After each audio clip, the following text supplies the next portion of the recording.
Good morning, students. How are you? Are you fine? എല്ലാവരും happy ആയിട്ടിരിക്കുന്നല്ലേ? What we have studied in the previous class? എന്തായിരുന്നു നമ്മൾ കഴിഞ്ഞ class പഠിച്ചത്? ഏത് lesson നമ്മൾ പഠിക്കുന്നത്? ചാപ്റ്റർ 5 അല്ലേ? ചാപ്റ്റർ 5 എന്താണ്? മൈക്രോസോഫ്റ്റ് വേർഡ് അല്ലേ? മൈക്രോസോഫ്റ്റ് വേർഡ് നമ്മൾ പഠിച്ചു കഴിഞ്ഞു. മൈക്രോസോഫ്റ്റ് വേർഡ് നമുക്ക് ഡോക്യുമെന്റ്സ് ഒക്കെ ടൈപ്പ് ചെയ്യാൻ വേണ്ടി യൂസ് ചെയ്യുന്ന ഒരു സോഫ്റ്റ്വെയർ ആണ് മൈക്രോസോഫ്റ്റ് വേർഡ് അല്ലേ? എങ്ങനെയാ ഓപ്പൺ ചെയ്യുന്നതൊക്കെ പഠിച്ചു അല്ലേ? ആപ്ലിക്കേഷനിൽ നിന്ന് അല്ല സ്റ്റാർട്ടർ പ്രോഗ്രാംസ് മൈക്രോസോഫ്റ്റ് വേർഡ് എടുക്കുക. വേർഡിന്റെ വിൻഡോ ഒക്കെ പഠിച്ചു. പാർട്സ് ഓഫ് ദ വിൻഡോ പഠിച്ചു അല്ലേ? ടൈറ്റിൽ ബാർ ഉണ്ട്, മെനു ബാർ ഉണ്ട്, standard tool bar, formatting bar, status bar, ഇങ്ങനെയുള്ള ബാറുകളൊക്കെ ഉണ്ടെന്ന് പഠിച്ചു. പിന്നെ minimize button, maximize button, close button, close ചെയ്യാനുള്ള ബട്ടൺ ഒക്കെ ഉണ്ട്. പിന്നെ നമ്മൾ ടൈപ്സ് ഓഫ് ഡോക്യുമെന്റ്സ് ഏതൊക്കെയാണ്, എങ്ങനെയാണ് നമ്മൾ ഡോക്യുമെന്റ് ടൈപ്പ് ചെയ്യുന്നത് പഠിച്ചല്ലേ? പുതിയ ഡോക്യുമെന്റ് ടൈപ്പ് ചെയ്യാൻ നമ്മുടെ പേരും അഡ്രസ്സും ഒക്കെ ടൈപ്പ് ചെയ്തിട്ട് അത് സേവ് ചെയ്യാനും, സേവ് ചെയ്ത് കഴിയുമ്പോൾ നമ്മൾ ഫയൽ നെയിം ഒക്കെ കൊടുത്ത് ഫോൾഡറിൽ സേവ് ചെയ്ത് വെക്കും. അടുത്ത ക്ലാസ്സിൽ വന്നിട്ട് അതിൽ ഉണ്ടോ നോക്കാൻ വേണ്ടി ഫയല് ഓപ്പൺ കൊടുത്താൽ മതി. നമ്മൾ സേവ് ചെയ്തപ്പോൾ കൊടുത്ത പേരിലുള്ള ഫയൽ അവിടെ കാണും. അത് ക്ലിക്ക് ചെയ്യുമ്പോൾ വീണ്ടും ആ ഫയൽ, പഴയ ഫയൽ തന്നെ നമുക്ക് കിട്ടും. ആ ഫയലിനെ നമുക്ക് എന്ത് ചെയ്യാം, എങ്ങനെ വേണമെങ്കിലും എഡിറ്റ് ചെയ്യുകയും വീണ്ടും സേവ് ചെയ്യുകയൊക്കെ ചെയ്യാൻ സാധിക്കും അല്ലേ? അതായിരുന്നു നമ്മൾ പഠിച്ചു കഴിഞ്ഞത് അല്ലേ? സേവ് ചെയ്യാനും പുതിയൊരു ഡോക്യുമെന്റ് ക്രിയേറ്റ് ചെയ്യാനും സേവ് ചെയ്യാനും, സേവ് ചെയ്ത് വെച്ച ഫയലിനെ വീണ്ടും ഓപ്പൺ ചെയ്ത് നോക്കാനും, അത് പിന്നെ എന്തെല്ലാം ചേഞ്ചസ് വേണമെങ്കിലും വീണ്ടും വീണ്ടും നമുക്ക് ചെയ്യാൻ പറ്റും. എപ്പോഴും നമ്മൾ എന്ത് ചെയ്യുക, ക്ലോസ് ചെയ്തതിന് പിന്നെ സേവ് ചെയ്യുക. അപ്പൊ നമ്മൾ അവസാനം വരുത്തിയ ചേഞ്ചസ് വരെ അതിൽ സേവ് ആയിക്കോളും കേട്ടോ. Okay, today we are going to study the typical mouse pointers. Mouse pointer നിങ്ങൾക്ക് അറിയാമല്ലോ. Mouse is an input device ആണെന്ന് പഠിച്ചു. നമുക്ക് കമ്പ്യൂട്ടറിന് നിർദ്ദേശങ്ങളൊക്കെ കൊടുക്കാൻ വേണ്ടി യൂസ് ചെയ്യുന്ന ഒരു ഇൻപുട്ട് ഡിവൈസ് ആണ് മൗസ്. മൗസ് അതിന്റെ കീബോർഡ് വഴി നമ്മളെല്ലാം ടൈപ്പ് ചെയ്ത് കൊടുക്കും. മൗസ് യൂസ് ചെയ്ത് നമ്മൾ സെലക്ട് ചെയ്ത് കൊടുക്കും. മൗസിന് 3 ബട്ടൺ ഉണ്ടെന്നൊക്കെ നമ്മൾ നേരത്തെ പഠിച്ചിട്ടുണ്ട്. ഏതൊക്കെയാണ്? Left button, right button, scroll button അല്ലേ? ലെഫ്റ്റ് സൈഡിൽ കാണുന്ന ബട്ടൺ ആണ് ലെഫ്റ്റ്, റൈറ്റ് സൈഡിൽ കാണുന്നത് റൈറ്റ് ബട്ടൺ. നടുക്കൊരു ബട്ടൺ ഉണ്ട്, അതിനാണ് എന്ത് വിളിക്കുന്നത്? ഉരുട്ടുന്നത്, ബോൾ പോലെ ഇരിക്കുന്നത്, സ്ക്രോൾ ചെയ്യാൻ വേണ്ടി. സ്ക്രോൾ ബട്ടൺ താഴോട്ടും മുകളിലോട്ടും പോകാൻ വേണ്ടി, പോയിന്റർ പോകാൻ വേണ്ടി, നമ്മൾ ഡോക്യുമെന്റ്സിനെ മൂവ് ചെയ്യിപ്പിക്കാനും ഒക്കെ നമ്മൾ യൂസ് ചെയ്യുന്നതാണ് ഏത്? സ്ക്രോൾ ബട്ടൺ കേട്ടോ. അപ്പൊ അതുപോലെ തന്നെ മൗസിന് കുറെ പോയിന്റേഴ്സ് ഉണ്ട്. നിങ്ങൾ നടുക്കുമല്ലോ, മൗസിന്റെ കൂടെ തന്നെ എപ്പോഴും ഒരു ആരോ മാർക്ക് കാണും അല്ലേ? അതിനാണ് പോയിന്റർ എന്ന് പറയുന്നത്. ആ പോയിന്റർ പല ഷേപ്പിൽ ഇരിക്കും. ഓരോ വർക്ക് അനുസരിച്ച് പോയിന്ററിന്റെ ഷേപ്പ് മാറും കേട്ടോ. അപ്പൊ ആ പോയിന്ററിനെ കുറിച്ചാണ് ഇപ്പൊ ഞാൻ പഠിപ്പിക്കാൻ പോകുന്നത്. Mouse play an important role while working on MS word. മൗസിന് ഇമ്പോർട്ടന്റ് റോളാണുള്ളത്. MS വേർഡിൽ വർക്ക് ചെയ്യുമ്പോൾ മൗസിന് ഇമ്പോർട്ടന്റ് ആയിട്ടുള്ള റോളാണ്. It is used to select menu items കേട്ടോ. മൗസ് യൂസ് ചെയ്യുന്നതിന് വേണ്ടിയാണ് മെനു ഐറ്റംസ് സെലക്ട് ചെയ്യാൻ വേണ്ടി. മെനു ഐറ്റംസ് ഒക്കെ സെലക്ട് ചെയ്യാൻ വേണ്ടി നമ്മൾ ഏതാ വേണ്ടി, ഇപ്പൊ ഫയലെ ക്ലിക്ക് ചെയ്താൽ ഫയൽ കിട്ടും, ഓപ്പൺ ക്ലിക്ക് ചെയ്ത് കഴിഞ്ഞാൽ ഓപ്പൺ കിട്ടും. എന്ത് വേണമെന്നുണ്ടെങ്കിൽ നമ്മൾ മൗസ് യൂസ് ചെയ്താണ് സെലക്ട് ചെയ്യുന്നത്. ഓക്കെ, മൗസ് ഇല്ലാതെ നമുക്ക് ഒരു കാര്യം ചെയ്യാൻ സാധിക്കത്തില്ല. It is used to select menu items and text. There are different shapes of mouse pointers. Different ഷേപ്പിലുള്ള മൗസ് പോയിന്റർ നമുക്ക് അവൈലബിൾ ആയിട്ടുണ്ട്. That tells about the action is performing on the screen. ഓരോ ആക്ഷനും ഇങ്ങനെ മുന്നോട്ട് പോകണം എന്നുള്ളത് അത് നമുക്ക് കാണാൻ സാധിക്കും മൗസ് പോയിന്റർ നോക്കിയാൽ. നോക്കിയാൽ ആദ്യത്തെ മൗസ് പോയിന്റർ ആരോ മാർക്കാണ് കണ്ടോ? അതിന്റെ പിക്ചർ കണ്ടോ? ആരോ മാർക്ക് എല്ലാവരും കണ്ടിട്ടുണ്ട്. അതാണ് ഫസ്റ്റിൽ എപ്പോഴും മൗസിന്റെ ഇരിക്കുന്ന പോയിന്റർ, ആരോ മാർക്ക് ഉണ്ട്. This is mouse pointer. It indicates that you can select the text and click menu and buttons. എന്താണ്? This is mouse pointer. Arrow മാർക്കിനെ വിളിക്കുന്ന പേരാണ് മൗസ് പോയിന്റർ.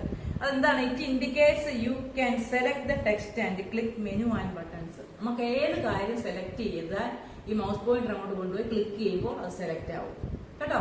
സെലക്ട് ചെയ്യാനും ക്ലോസ് ചെയ്യാനും എല്ലാം നമ്മൾ യൂസ് ചെയ്യുന്ന ഒരു പോയിന്ററാണ് മൗസ് പോയിന്റർ കേട്ടോ. മൗസ് പോയിന്റർ പോകുന്നത് അനുസരിച്ച് നമ്മൾ ക്ലിക്ക് ചെയ്താണ് ഓരോന്നും എടുക്കുന്നത്. സെക്കൻഡ് നോക്കി ഐയുടെ കൂട്ടൊരു ഷേപ്പ്, ഐ ഷേപ്പിലിരിക്കുന്നു. This is I bar used to text to indicates location between 2 characters.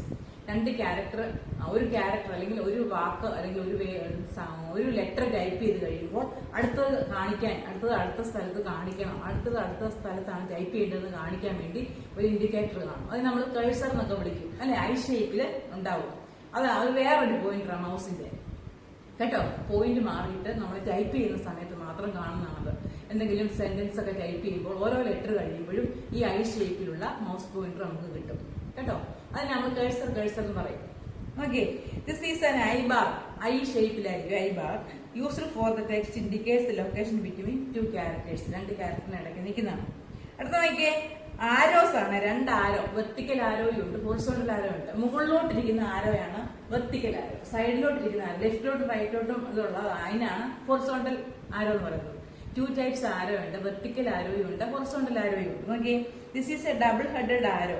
It indicates to you can resize image vertically and horizontally. നമുക്ക് എന്തെങ്കിലും ഇമേജുകളെ നമുക്ക് വന്ന പടത്തിനെയൊക്കെ വെർട്ടിക്കലായിട്ടും ഹൊറിസോണ്ടലായിട്ടും. വെർട്ടിക്കൽ എന്ന് പറഞ്ഞാൽ മുകളിലോട്ടും താഴോട്ടും അതിന്റെ ഷേപ്പ് കൂട്ടുകയും കുറയ്ക്കുകയും ചെയ്യാം.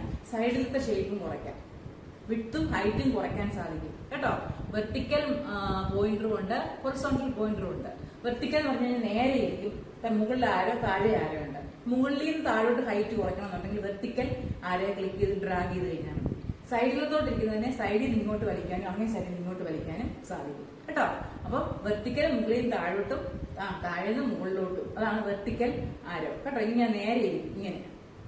സൈഡിലോട്ട് ഒരു ആരോ ഉണ്ട് ഇങ്ങനെ, അതെന്താണ് സൈഡിൽ നിന്ന് ഇങ്ങോട്ട് ഡ്രാഗ് ചെയ്യാൻ കേട്ടോ. പിക്ചറൊക്കെ വരുമ്പോൾ പിക്ചർ ഒത്തിരി വലുപ്പത്തിലാണ് വന്നതെങ്കിൽ അതിന്റെ ഷേപ്പ് നമുക്ക് അഡ്ജസ്റ്റ് ചെയ്യാൻ സാധിക്കും. ഏതാ ഈ മൗസ് പോയിന്റർ വെച്ച് vertical and horizontal. It indicates double headed arrow. Double headed arrow, 2 സൈഡിലും അതിന് ആരോ ഉണ്ടാവും കേട്ടോ. അതിൽ എന്തിനു വേണ്ടി യൂസ് ചെയ്യുന്ന പറഞ്ഞത്, പിക്ചറിന്റെ ഒക്കെ ഷേപ്പ്, അതായത് വെർട്ടിക്കലായിട്ട് മുകളിൽ നിന്ന് താഴോട്ടും താഴെ നിന്ന് മുകളിലോട്ടും, അതിനാണ് വെർട്ടിക്കലായിട്ട് നമുക്ക് കൂട്ടുകയും കുറയ്ക്കുകയും ചെയ്യാം കേട്ടോ.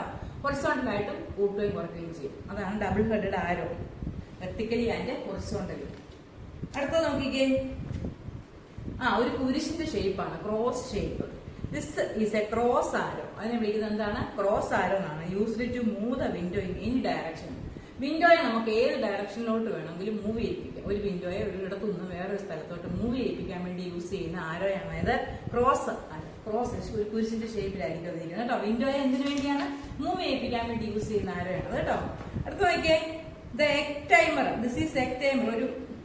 ഒരു കപ്പ് പോലെ ഇരിക്കുന്ന സാധനം കേട്ടോ. താഴെ മുകളിലും ഒരു കപ്പ് ഇരിക്കുന്നത് പോലെ, ട്രോഫി പോലൊക്കെ ഇരിക്കുന്നത് കണ്ടോ. It indicates that A process is going and word is BC. വലിയൊരു പ്രോസസ്സ് നടന്നുകൊണ്ടിരിക്കുകയാണെന്ന് കാണിക്കുക. ഇപ്പൊ നിങ്ങൾ വെയിറ്റ് ചെയ്യുക, കുറച്ച് സമയം വെയിറ്റ് ചെയ്യുക, പ്രോസസ്സ് നടക്കുക എന്ന് കാണിക്കാൻ വേണ്ടിയാണ്. മൗസ് പോയിന്ററിന്റെ ഷേപ്പാണ് കേട്ടോ. പ്രോസസ്സ് നടന്നുകൊണ്ടിരിക്കുകയാണ്, നമ്മൾ എന്ത് ചെയ്യുക, വെയിറ്റ് ചെയ്യുക, അത് നടക്കുന്നിടം വരെ വെയിറ്റ് ചെയ്യുക എന്ന് കാണിക്കുന്ന ഒരു സിമ്പിളാണ് കേട്ടോ. The egg timer. ലാസ്റ്റത്തെ നോക്കിയാൽ ദിസ് ഈസ് അൺഅവൈലബിൾ സൈൻ. ആ സൈൻ അടുത്ത അവസാനം കാണിച്ചേക്കുന്ന സൈന് നമ്മൾ ട്രാഫിക് സിഗ്നലിലൊക്കെ കാണുമ്പോൾ സിഗ്നൽ സൈൻ കണ്ടോ, അത് അൺഅവൈലബിൾ ആണ്. Use to indicate surface is in valid drop target. നമുക്കത് വേണ്ട കേട്ടോ, അത് വാലിഡ് അല്ല, അൺവാലിഡ് ആണ്. Surface and valid drop target unavailable ആണ് കേട്ടോ. ഓക്കെ, മൗസ് പോയിന്ററിന്റെ ഷേപ്പ് മനസ്സിലായ. ഫസ്റ്റത്തെ എന്താണ്, പോയിന്റർ. ഏത് കാര്യം വേണമെങ്കിലും സെലക്ട് ചെയ്യാനും ഓപ്പൺ ചെയ്യാനും ഒക്കെ നമ്മൾ യൂസ് ചെയ്യുന്നതാണ് മൗസ് പോയിന്റർ. സെക്കൻഡ് ഐയുടെ ഷേപ്പിലുള്ള ഒരു വരും, അത് കേഴ്സർ പോലെ തന്നെയാണ്. അതെന്തിനാണ്, ക്യാരക്ടർ ഇന്നിടത്തുണ്ട് അല്ലെങ്കിൽ അടുത്ത ക്യാരക്ടർ ടൈപ്പ് ചെയ്യണമെന്ന് കാണിക്കാൻ വേണ്ടിയുള്ളതാണ്. തേർഡ് എന്താണ്, ഡബിൾ ഹെഡഡ് ആരോയാണ്. വെർട്ടിക്കൽ ആരോയും ഉണ്ട്, ഹൊറിസോണ്ടൽ ആരോയും ഉണ്ട് കേട്ടോ. വെർട്ടിക്കലി നമ്മളൊരു ഇമേജ് ഒരു പിക്ചർ കൊണ്ടുവന്നാൽ അതിന്റെ ഷേപ്പ് നമുക്ക് വെർട്ടിക്കലായിട്ട് താഴെ നിന്ന് മുകളിലോട്ടും മുകളിൽ നിന്ന് താഴോട്ടും ഡ്രാഗ് ചെയ്ത് ഷേപ്പ് വ്യത്യാസപ്പെടുത്താനും, അതുപോലെ ഹൊറിസോണ്ടൽ ആരോ എന്ന് പറഞ്ഞു കഴിഞ്ഞാൽ ലെഫ്റ്റിൽ നിന്ന് റൈറ്റിൽ നിന്നും ഡ്രാഗ് ചെയ്ത് അതിന്റെ ഷേപ്പ് വ്യത്യാസം വരുത്താൻ പറ്റും കേട്ടോ. പിന്നെ ക്രോസ് ഷേപ്പ് എന്ന് പറഞ്ഞു കഴിഞ്ഞാൽ ഒരു വിൻഡോയെ വേറൊരു സ്ഥലത്തോട്ട്, വിൻഡോയെ ഒരു സ്ഥലത്ത് നിന്ന് വേറൊരു സ്ഥലത്തോട്ട് മൂവ് ചെയ്യിപ്പിക്കാൻ സാധിക്കുന്നതാണ് ക്രോസ്. പിന്നെ ഹവർ ഗ്ലാസ് പോലെ ഇരിക്കുന്നത് കണ്ടോ, അതെന്താണ്, it is an egg timer. അത് നമ്മൾ വലിയൊരു പ്രോസസ്സിംഗ് കമ്പ്യൂട്ടറിൽ നടന്നുകൊണ്ടിരിക്കുകയാണ്, കുറച്ച് സമയം വെയിറ്റ് ചെയ്യുക എന്നുള്ളത് കാണിക്കാൻ വേണ്ടിയാണ്. ലാസ്റ്റിലത്തതാണ് അൺഅവൈലബിൾ സൈൻ ആണ്, അത് നമുക്ക് അങ്ങനെ കാണാറില്ല, ചിലപ്പോൾ മാത്രമേ അത് കാണാറുള്ളൂ. Okay, do you understand? മനസ്സിലായല്ലോ. ഇനി അടുത്തത് പറയട്ടെ, ക്ലിപ്പാർട്ട്. അടുത്തത് ക്ലിപ്പാർട്ടാണ്. The clipart is library of cartoons and pictures that you use your documents. You insert clipart in your document. Clipart എന്ന് പറഞ്ഞു കഴിഞ്ഞാൽ ഒരുപാട് പിക്ചേഴ്സ് ഉണ്ട് കേട്ടോ, കമ്പ്യൂട്ടറിനകത്തുള്ള പിക്ചേഴ്സ്. അതിന്റെ ഒരു ഗ്രൂപ്പിനെ വിളിക്കുന്ന പേരാണ്, ആ പിക്ചർ എല്ലാം കൂടെ കിടക്കുന്ന മെയിൻ ആയിട്ടുള്ള ഗ്രൂപ്പിനെ വിളിക്കുന്ന പേരാണ് ക്ലിപ്പാർട്ട് കേട്ടോ. ക്ലിപ്പാർട്ടിൽ നമുക്ക് ഏത് പിക്ചർ വേണമെങ്കിലും എടുക്കാം. ഇപ്പൊ ഫസ്റ്റ് നിങ്ങൾ പോയി ക്ലിപ്പാർട്ട് ഗ്രൂപ്പിൽ ഇരിക്കുന്ന ആനിമൽസ് ഉണ്ട്, ബേർഡ്സ് ഉണ്ട്. ഒരു ആനിമലിന്റെ ആ ഗ്രൂപ്പിൽ ക്ലിക്ക് ചെയ്ത് കഴിഞ്ഞാൽ അതിനകത്തുള്ള ആനിമൽസ് മൊത്തം അവൈലബിൾ ആയിരിക്കും. ബേർഡിന്റെ ഒരു പിക്ചർ, ബേർഡിനെ മൊത്തം നമ്മളെ കാണിക്കും. അങ്ങനെ കാർട്ടൂൺ, അങ്ങനെ ഇഷ്ടമുള്ളതൊക്കെ നമുക്ക് ഓരോ വെറൈറ്റി ആയിട്ട് പിക്ചേഴ്സ് കിട്ടും. അതിനോട് ഒരു ഗ്രൂപ്പ് ഉണ്ട്. ആ ഗ്രൂപ്പിന്റെ പേരാണെന്ത്? ക്ലിപ്പാർട്ട്. പിക്ചർ എല്ലാം കൂടെ കിടക്കുന്ന ഒരു ഗ്രൂപ്പാണ് കേട്ടോ ക്ലിപ്പാർട്ട് എന്ന് പറയും. Clipart is a library cartoons and pictures. ഒരു കാർട്ടൂൺ ലൈബ്രറിയാണ്. പിക്ചർ മുഴുവനും ഒരുമിച്ച് കിടക്കുന്ന ഒരു ലൈബ്രറി. പുസ്തകം എല്ലാം ഒരുമിച്ച് വെക്കുന്ന അതിന് നമ്മൾ ലൈബ്രറി എന്ന് പറയും. അതുപോലെ പിക്ചേഴ്സ് എല്ലാം ഒരുമിച്ച് ഇട്ടേക്കുന്ന ഒരു എന്താണ് ഗ്രൂപ്പാണ് ഇത് ക്ലിപ്പ് ആർട്ട്. ഓക്കെ, ഇനി എങ്ങനെയാണ് ക്ലിപ്പ് ആർട്ടിൽ നമ്മൾ പിക്ചർ ഇൻസേർട്ട് ചെയ്യുന്നത്? നമ്മളിപ്പോ ഒരു കാര്യം വേർഡ് പ്രൊസസറിൽ ടൈപ്പ് ചെയ്ത് വെച്ചേക്കാണ്, അതിൻ്റെ ഒരു പിക്ചർ കൂടെ കൊണ്ടുവരണം. എങ്ങനെ പിക്ചർ കൊണ്ടുവരുമെന്ന് നോക്കാം. നോക്കിയേ, to insert picture click on the insert menu. ഏത് മെനുവിൽ ക്ലിക്ക് ചെയ്യണം? ഇൻസേർട്ട് മെനുവിലാണ് കിടക്കുന്നത്. ഇൻസേർട്ട് മെനു ക്ലിക്ക് ചെയ്യുക and point to picture option. അവിടുന്ന് ഇൻസേർട്ട് മെനു നേരെടുക്കുക, പിക്ചർ ഓപ്ഷൻ എടുക്കുക, click the clip art option. അവിടെ നിന്നാണ് ക്ലിപ്പ് ആർട്ട് ഓപ്ഷൻ കിട്ടുന്നത്. ഓക്കെ, അപ്പൊ നമ്മൾ പുതിയതായിട്ട് ഒരു പിക്ചർ നമ്മൾ എഴുതിയിരിക്കുന്നതിന്റെ താഴെ നമുക്കൊരു പിക്ചർ കൂടെ കൊണ്ട് വെക്കണം. പിക്ചർ കൊണ്ട് വെക്കാൻ വേണ്ടി എന്തൊക്കെയാണ് ചെയ്യേണ്ടത്? ഫസ്റ്റിൽ ഏത് മെനു ക്ലിക്ക് ചെയ്യേണ്ടത്? Click on the insert menu. Insert menu click ചെയ്യുക ആൻഡ് ദെൻ സെലക്ട് പിക്ചർ. അവിടെ നിന്ന് നേരെ എടുക്കണം, പിക്ചർ ഓപ്ഷൻ എടുക്കുക കേട്ടോ. പിക്ചർ ഓപ്ഷൻ എടുത്തിട്ട് ഏതാ എടുക്കേണ്ടത്? അതിൽ നിന്ന് എടുക്കേണ്ട ഓപ്ഷനാണ് ക്ലിപ്പ് ആർട്ട്. അപ്പൊ ക്ലിപ്പ് ആർട്ടിന്റെ ഗ്രൂപ്പ് അവിടെ കാണിച്ചിരിക്കുന്നത്. ഈ ഗ്രൂപ്പിൽ വരും. അതിൽ ആനിമൽസ് ആണ് വേണ്ടിയെങ്കിൽ ആ സിംഹത്തിന്റെ പടം കണ്ടോ? ആ സിംഹം അതിലൊന്ന് ക്ലിക്ക് ചെയ്ത് കഴിഞ്ഞാൽ ഈ ക്ലിപ്പ് ആർട്ടിൽ ലഭ്യമായ എല്ലാ ആനിമൽസിനെയും കാണിക്കും. അവിടെ നിങ്ങൾക്ക് ഏത് ആനിമലിനെയാണോ വേണ്ടി അതിലൊന്ന് ക്ലിക്ക് ചെയ്തിട്ട് ഇൻസേർട്ട് ബട്ടണിൽ ഒന്ന് ക്ലിക്ക് ചെയ്താൽ മതി. നമ്മൾ എടുത്ത് വെക്കുന്ന പിക്ചർ അവിടെ വരും. ഇവിടെ ആ ലയനിന്റെ പിക്ചർ കൊണ്ടുവന്നേക്കുന്നത് കേട്ടോ. Okay, select any image in your choice and insert your document. ഇൻസേർട്ടിൽ ക്ലിക്ക് ചെയ്താൽ മതി. ഓക്കെ, പിക്ചർ ഇൻസേർട്ട് ചെയ്യാൻ പഠിച്ചോ? മിസ്സിന്റെ ലാപ്ടോപ്പിൽ കാണിക്കാം, അടുത്ത ക്ലാസ്സിലെ തീർന്നു കഴിയുമ്പോൾ കാണിക്കാം കേട്ടോ. ഇങ്ങനെയൊക്കെയായിരുന്നു. എന്തൊക്കെയായിരുന്നു ചെയ്തത്? Click on insert and select picture and select clip art. The variety of pictures are available. Select the item. ഏത് ഐറ്റം ആണോ നിങ്ങൾക്ക് വേണ്ടി ഐറ്റത്തിൽ ക്ലിക്ക് ചെയ്യുക. എന്നിട്ട് which picture you want and click on insert. ഏത് പിക്ചർ ആണോ വേണ്ടി ആ പിക്ചർ ക്ലിക്ക് ചെയ്യുക, എന്നിട്ട് ഇൻസേർട്ട് ചെയ്യുക. ഓക്കെ, അടുത്ത നോക്കിയാൽ ഫോർമാറ്റിംഗ് ടെക്സ്റ്റ്. ടൈപ്പ് ചെയ്തതിനൊക്കെ നമുക്ക് ഫോർമാറ്റ് ചെയ്യാം. നമ്മൾ ടൈപ്പ് ചെയ്ത് വെച്ചപ്പോൾ സൈസ് ഒക്കെ ചെറുതായിട്ടിരിക്കുകയാണ്. അതിന് നല്ലൊരു കളർ കൊടുക്കണം, നല്ല വലുപ്പത്തിൽ കൊടുക്കണം, നല്ല ബോൾഡ് ആക്കണം, അതിന് ചരിക്കണം, നല്ല സ്റ്റൈലിലൊക്കെ എഴുതണം. ഇങ്ങനെ എഴുതി വെച്ച കാര്യങ്ങളെ എഡിറ്റ് ചെയ്യുന്നതിനാണ് എന്ത് പറയുന്നത്? ഫോർമാറ്റ് ചെയ്യുക എന്ന് പറയും കേട്ടോ. നമ്മൾ എഴുതിയ കാര്യങ്ങളെ നല്ല ഭംഗിയുള്ളതാക്കി തീർക്കുക. അങ്ങനെ ചെയ്യുന്നതിനാണ് എന്ത് പറയുന്നത്? ഫോർമാറ്റ് ചെയ്യുക. എങ്ങനെ? Formatting makes your document beautiful. നമ്മൾ എഴുതിയ ഡോക്യുമെന്റ്സിനെ ഭംഗിയുള്ളതാക്കാൻ വേണ്ടിയാണ് എന്ത് ചെയ്യുന്നത്? ഫോർമാറ്റിംഗ് എന്ന് പറയുന്നത്. It converts in to a presentable format. With formatting you can do the following things in your document. നമുക്ക് എന്തൊക്കെ ചെയ്യാൻ പറ്റും ഫോർമാറ്റ് ചെയ്യുമ്പോൾ? Make the text bold. നല്ല കട്ടിയുള്ള അക്ഷരമാക്കുന്നതാണ് ബോൾഡ് എന്ന് പറയുന്നത് കേട്ടോ. ബി എന്ന് പറഞ്ഞിട്ട് ക്ലിക്ക് ചെയ്താൽ ബോൾഡ് ആവും. Make the text italic. ഇച്ചിരി ചരിക്കണം. എഴുതിയ കാര്യങ്ങളെ ഒന്ന് ചരിച്ചെഴുതണം. അതിനാണ് എന്ത് പറയുന്നത്? ഇറ്റാലിക് യൂസ് ചെയ്യും. ഓക്കെ, അതുപോലെ നമ്മളൊരു ഹെഡിങ് എഴുതി അതിനൊരു അണ്ടർലൈൻ കൊടുക്കണം. ബുക്കിലൊക്കെയാണ് നമ്മൾ അണ്ടർലൈൻ ഒക്കെ കൊടുക്കും. അതുപോലെ കമ്പ്യൂട്ടറിൽ അണ്ടർലൈൻ കൊടുക്കാൻ വേണ്ടി അടുത്തൊരു ഫോർമാറ്റിംഗ് ആണ് അണ്ടർലൈൻ കേട്ടോ. അണ്ടർലൈനിന് ഇഷ്ടമുള്ള കളറും ഒക്കെ കൊടുക്കാൻ പറ്റും. Change the font text. നമുക്ക് നല്ല ലിപിയിൽ എഴുതണം കേട്ടോ. അതായത് കഴ്സീവ് റൈറ്റിംഗിലോ നല്ല സ്റ്റൈലിൽ എഴുതണം. അങ്ങനെ എഴുതാൻ വേണ്ടിയാണ് ഫോണ്ടിന്റെ ടെക്സ്റ്റ് എടുക്കുക. അതിന്റെ change the colour of text. നമുക്ക് നല്ല റെഡും ബ്ലൂ ഒക്കെ കൊടുക്കണം എഴുതിയതിന്. അതിനുവേണ്ടി കളർ മാറ്റി കൊടുക്കാം.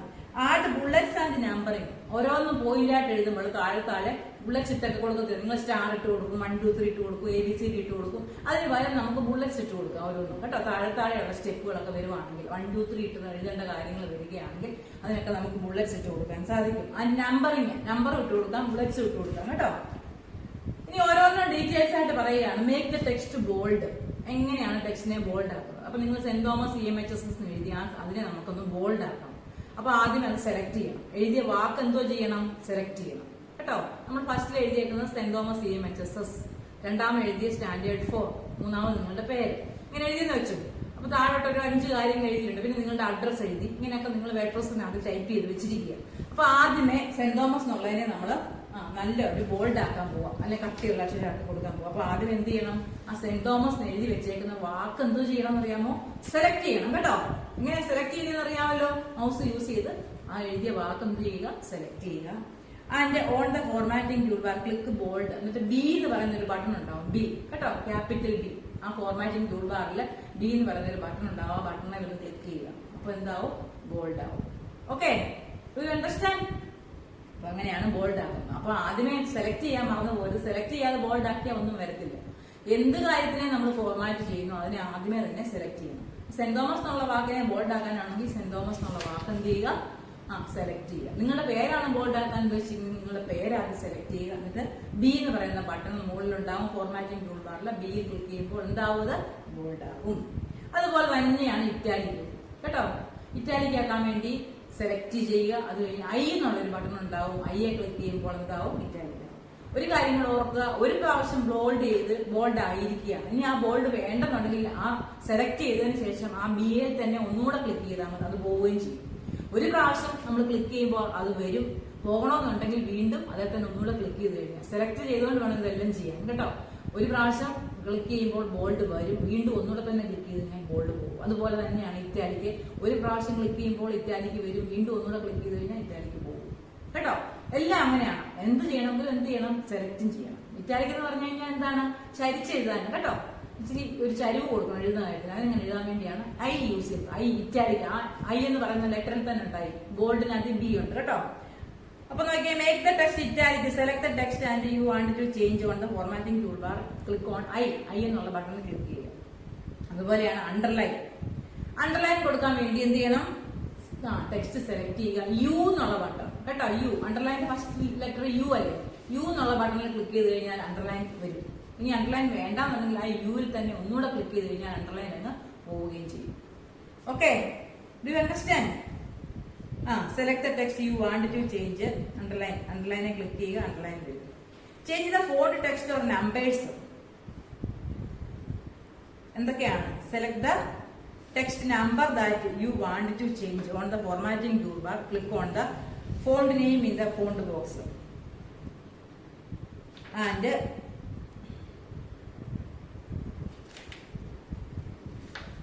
okay, change the font of the text or numbers. Select the text, the number that you want to change on the formatting toolbar. Click on the font name in the font box. Font name നമുക്ക് മാറ്റി കൊടുക്കാം ഇഷ്ടമുള്ള സ്റ്റൈലിൽ കേട്ടോ. അതുപോലെ വലിപ്പം കൂട്ടാനും പറ്റുമേ, size കൂട്ടി കൊടുത്താൽ മതി. നമ്പർ 12 ആയിരിക്കും, 12 മാറ്റിയിട്ട് 36 46 അങ്ങനെ അതൊക്കെ നമുക്ക് ഫോണ്ട് സൈസും മാറ്റി കൊടുക്കാം. അതുപോലെ പിന്നെന്താണ്, ഫോണ്ടിന്റെ സ്റ്റൈലും മാറ്റാം. അപ്പൊ ആദ്യമേ എന്ത് ചെയ്യുക, എഴുതിയത് സെലക്ട് ചെയ്യുക. എന്നിട്ട് നോക്കിക്കേ, select the text and number you want to change on the formatting tool bar. Click font name in the font box. ഏരിയയിൽ നിന്നൊക്കെ എഴുതിയേക്കുന്നത് കാണും. ഏരിയയില് ടൈംസ് ന്യൂ റോമൻ അങ്ങനെയൊക്കെ എഴുതിയേക്കുന്ന ഫോണ്ടിന്റെ നെയിം, അതിൽ ഇഷ്ടമുള്ളത് ഫോണ്ട് ഏതാണ്, കഴ്സീവ് റൈറ്റിംഗിലുള്ള ഫോണ്ട് വേണമെങ്കിൽ അത് കൊടുക്കുക. ഓരോന്നും നമുക്ക് എടുത്ത് നോക്കാൻ പറ്റും. നിങ്ങൾക്ക് ഇഷ്ടപ്പെട്ട ഒരു ഫോണ്ട് എടുത്തിട്ട് അതാണ് സെലക്ട് ചെയ്തുകൊണ്ട് അതിലൊന്ന് ക്ലിക്ക് ചെയ്ത് കഴിഞ്ഞാൽ ഓക്കെ കൊടുത്തു കഴിഞ്ഞാൽ എന്താണ്, നമ്മൾ എടുത്തു വെച്ച ടെക്സ്റ്റ് ആ ഫോണ്ടിൽ ഇരിക്കും. അതുപോലെ തന്നെ അതിന്റെ വലിപ്പം കൂട്ടാൻ വേണ്ടി സൈസ് ബട്ടണിൽ ക്ലിക്ക് ചെയ്ത് 12 ആയിരിക്കും സൈസ് മാറ്റിയിട്ട് കൂട്ടി കൊടുക്കുക. 36 40 50 അങ്ങനെ 72 വരെ അതിന്റെ സൈസ് ഉണ്ട്. 72 ഒക്കെ എടുത്താൽ വലിയ വലിപ്പത്തിലുള്ള ലെറ്റേഴ്സ് ആയിരിക്കും കിട്ടുന്നത് കേട്ടോ. അങ്ങനെ സൈസും പിന്നെന്താണ്, സ്റ്റൈലും മാറ്റി കൊടുക്കാൻ സാധിക്കും. ഫോണ്ട് സൈസ് സ്റ്റൈലും. അതുപോലെ കളറൂടെ പറഞ്ഞേക്കാം. അതിന്റെ കളർ എന്ന് പറഞ്ഞു കഴിഞ്ഞാൽ ഏത് ക്ലിക്ക് ചെയ്ത് കഴിഞ്ഞാൽ ഇഷ്ടമുള്ള കളർ നമുക്ക് കൊടുക്കാം കേട്ടോ. ഏത് പറയുന്നൊരു ബട്ടൺ ഉണ്ടോ, അതിനൊരു റെഡ് കളറോ അല്ലെങ്കിൽ അതിന്റെ കൂടെ ഒരു കളറൂടെ കാണും, അതേ ക്ലിക്ക് ചെയ്ത് കഴിഞ്ഞാൽ കളർ മാറ്റാം. അപ്പൊ ഫോണ്ടിന്റെ style, font size and font colour കേട്ടോ. എഴുതിയേക്കുന്നത് നമ്മൾ എഴുതി വെച്ച സെന്റ് തോമസ് എഴുതിയ വേർഡ് നമ്മൾ ബോൾഡാക്കി ഇറ്റാലിക്കാക്കി അതിന് അണ്ടർലൈൻ കൊടുത്തു. ഇനി അതിന്റെ സ്റ്റൈൽ ഒന്ന് മാറ്റണം, നല്ല കേഴ്സീവ് റൈറ്റിംഗിലൊന്ന് ആക്കണം. അതിനുവേണ്ടി ഫോണ്ട് സ്റ്റൈല് ക്ലിക്ക് ചെയ്ത് സ്റ്റൈല് മാറ്റി അതിന് വലിപ്പം ഇച്ചിരി കൂട്ടി കൊടുക്കണം. അതിന് സൈസ് ക്ലിക്ക് ചെയ്ത് കഴിഞ്ഞിട്ട് ഇഷ്ടമുള്ള അത്രയും വലിപ്പം കൊടുത്തു. പിന്നെന്താണ്, അതിനൊരു ഇഷ്ടമുള്ള കളർ കൊടുക്കണം. കളറിൽ ക്ലിക്ക് ചെയ്ത് കളർ ഐക്കണെ ക്ലിക്ക് ചെയ്തിട്ട് കളർ കൊടുത്തു. ഇതൊക്കെ മിസ് ലാപ്ടോപ്പിൽ ചെയ്ത് കാണിക്കാം. അടുത്ത ഒരു ക്ലാസ് കൊണ്ട് നമ്മുടെ ഈ ലെസൺ തീരത്തുള്ളൂ. അത് കഴിയുമ്പോൾ ഇത് ചെയ്ത് കാണിക്കാം കേട്ടോ. Okay, do you understand? Miss ഇന്ന് പഠിപ്പിച്ച കാര്യങ്ങളൊക്കെ ഒന്നുകൂടി ഓർപ്പിക്കുകയാണ്. എന്തൊക്കെയാണ് പഠിച്ചത്? ഇതൊക്കെയായിരുന്നു പഠിച്ചത്.